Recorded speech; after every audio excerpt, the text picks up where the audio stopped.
তো চিটাগাং রোডে আসলে পারে এই জিনিসটা মাঝে মাঝে দেখবেন, রাত্রে আপনার কোনো কারণ ছাড়াই দেখা যাচ্ছে এমন জ্যাম বাইদে আছে গাইস, মানে অবিশ্বাস্য। দেখলে আপনি পাগল হয়ে যাবেন যে কেমনে কি, কই থেকে এলু, এটা কারা। আসসালামু আলাইকুম এভরিওয়ান, আশা করি আপনারা সবাই ভালো। তো রাইট নাও এখন আছি আপনার বাসাতেই, একটু গোছগাছ করতেছি। তো কাহিনী যেটা হয়েছে, সাকিবকে ফোন দিলাম যে তোমার হচ্ছে গা আমার অফিস 3 দিন ছুটি দিচ্ছে, তো সেই কারণেই হঠাৎ করে আজকে ট্যুরে যাচ্ছি রাঙামাটি। তো আশা করি আমাদের এই ট্যুরটা বেশি ভালো লাগবে আপনাদের। সো আর কথাবার্তা বেশি বলবো না, অলরেডি অনেক রাত হয়ে গিয়েছে। So let's go. থাকো, হ্যাঁ ঘুরে আসি, দোয়া রেখো, হ্যাঁ সাবধানে যেন আসতে পারি। তো বেসিক্যালি আমাকে আগেই বেরোতে হয়, সব সময় অল টাইম আমাকে আগে বের হতেই হবে, তা না হলে পারে আমি অনেক লেট পেরে যাই, যেহেতু ঢাকায় থাকা হয় না। তো বেসিক্যালি আমি থাকি একদম গ্রামাঞ্চলে।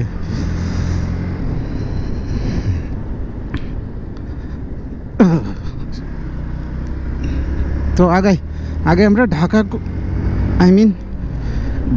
ঢাকা ছাড়বো, তারপরেও বাদ বাকি কথা সব পরে হবে। এই যে আমার ভাইয়া চলে এসছে, আমি সেই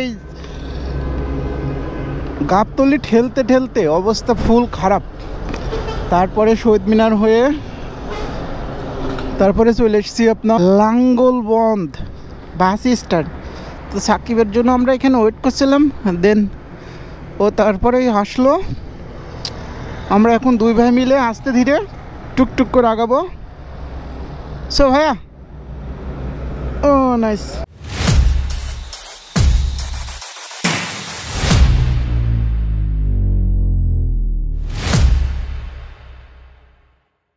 তো রাইট নাও এখন আছি লাঙ্গলবন্দ। তো কাহিনী যেটা হয়েছে গাইস, সব কিছু আপনাদের সাথে আজকে শেয়ার। তো আপনার হুট করে কোনো প্ল্যান ছিল না, কিচ্ছু ছিল না।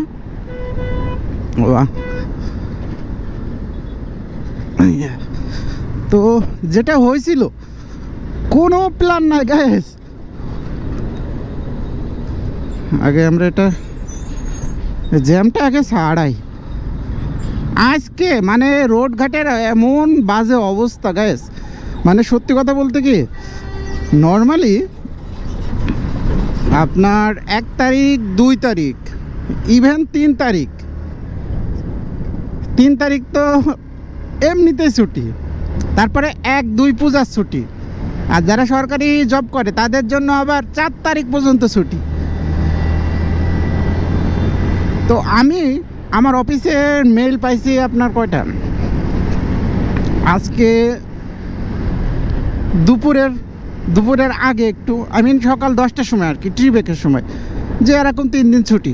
তো কী করা যায়, 3 দিন তো বাসায় বসে কী করবো, ঘুমাতেও পারতেছি না। তো আমাদের ইঞ্জিনিয়ার সাহেব রনি সাহেব, ওরা বলল যে আমরা হচ্ছে রাঙামাটি যাচ্ছি, ওরা বাসে যাচ্ছে, সব ফ্যামিলি নিয়ে যাচ্ছে গাইজ, বুঝছেন। তো আমি আরও যারা ভাই ব্রাদার ছিল তাদেরকে সবাইকে বললাম যে এরকম ছুটি পাচ্ছি, তো এই 3 দিন কী করা যায়। তো ওরা বললো যে না, আমরা ছুটি টুটি পাই নাই। তারপরে যাক, বাদ গেল। তারপরে আমি তো মহা টেনশনে, যে রিসেন্টলি পাহাড় থেকে ঘুরে আসলাম, আবার মানে সেই লেভেলের একটা মজা পাইছিলাম। তারপরে চিন্তা ভাবনা করলেন যে না, আবার পাহাড়ে যাব, যা হয় হোক। পরে সাকিবকে বললাম যে ভাই এরকম 3 দিন বাসায়, তো 3 দিন মানে কী করবো, ঘুমাতেও ভালো লাগবে না।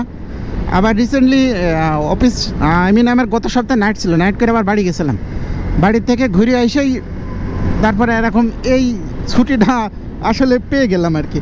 তো কোনো কারণে মিস করা যাবে না, এই যেভাবে হোক পাহাড়ে যাওয়াই লাগবো। তো সেই পরিপ্রেক্ষিতে গেছে আমরা 2 ভাই মিলে হুটহাট করেই যে প্ল্যান করে ফেললাম যে আমরা চলে যাই, রাঙামাটি যাই। আর রনিরা, ওরা হচ্ছে 3টা ফ্যামিলি, ওরা প্রায় 8-10 জন লোক, ওরা বাসে যাচ্ছে, ওরা এখনও যাত্রাবাড়ি ক্রস করতে পারে নাই।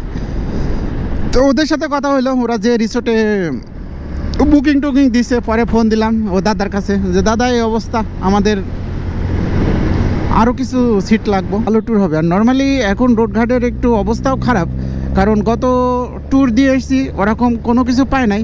তারপরেও আজকে যেহেতু অনেক ছুটি পড়েছে, তো নর্মালি আপনার অনেকেই ট্যুরে যাচ্ছে। আশা করি কোনো একটা দলের সাথে ইনশাল্লাহ মিশে যাব। তো সাথে থাকবেন, এই ট্যুরটা অনেক মজা হবে। আর কোথায় কি করি না করি সম্পূর্ণ আমি আপনাদের সামনে তুলে ধরবো। So let's go. যেহেতু রাত, এখন ওইভাবে শ্যুটও করতে পারবো না, তো রাত যতটুকু কভার করা যায় ঠিক ততটুকুই আপনাদেরকে সাথে নিয়ে কভার করব। এখন আছি গাইস মেঘনা ব্রিজের কাছাকাছি। তবে আজকে রোডে অনেক ক্লাউড, যাই যাই বললেন, বুঝছেন।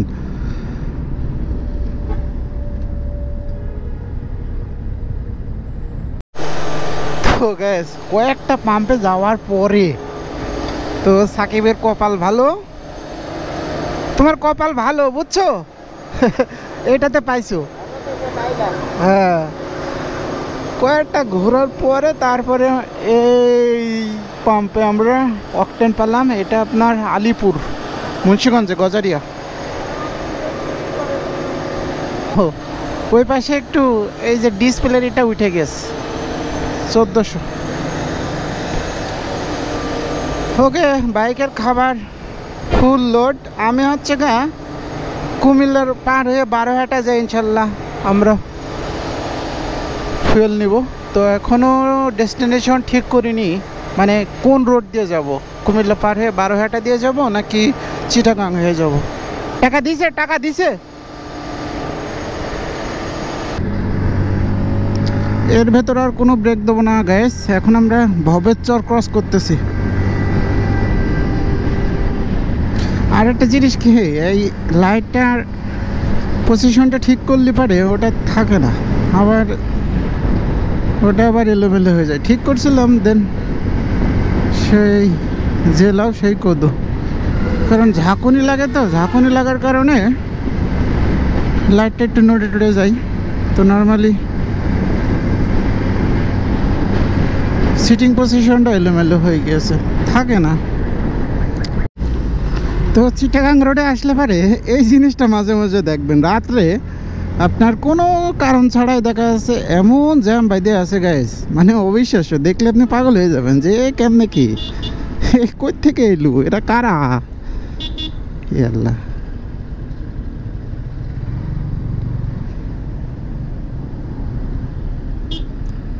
সামনে মেবি কোনো সমস্যা হয়েছে, না তো এত জ্যাম থাকার কথা না গাইস। হ্যাঁ, এই প্রাইভেটটা ঢুকাইছে এমন জায়গায়,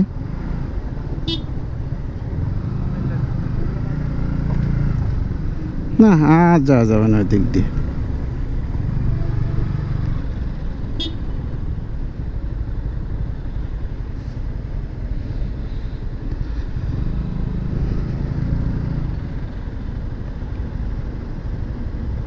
আসো, যা যাবে।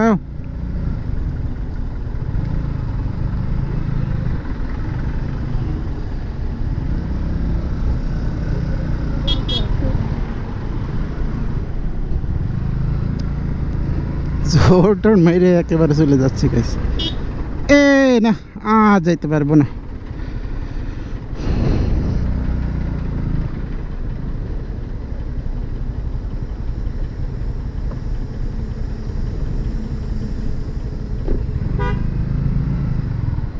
ভাইটা, থ্যাংক ইউ ভাইয়া, দেখ অসংখ্য ধন্যবাদ আমাদেরকে সুযোগ করে দেওয়ার জন্য। কত বড় জ্যাম গাইস, দেখছেন, সেই অনেক লম্বা লাইন। এটা কি করলো, সুন্দর, থ্যাংক ইউ।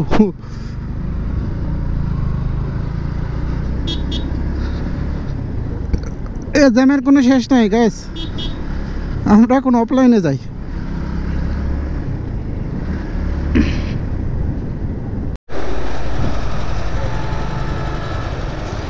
এই যে এরা মাইরে দিয়ে লটর পটর করতেছে। কি কামটা করেছে গো গায়েস, এই কারণে ফুল রোড ব্লক। ও ভালো আছো?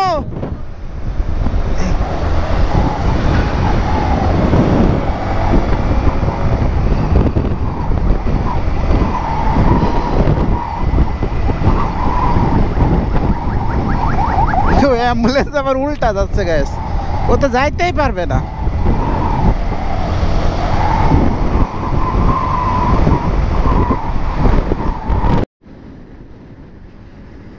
তো গাইস বেসিক্যালি আমাদের এই ঢাকা টু রাঙামাটি ট্যুরটা দ্বিতীয় পার্ট করতে যাচ্ছি।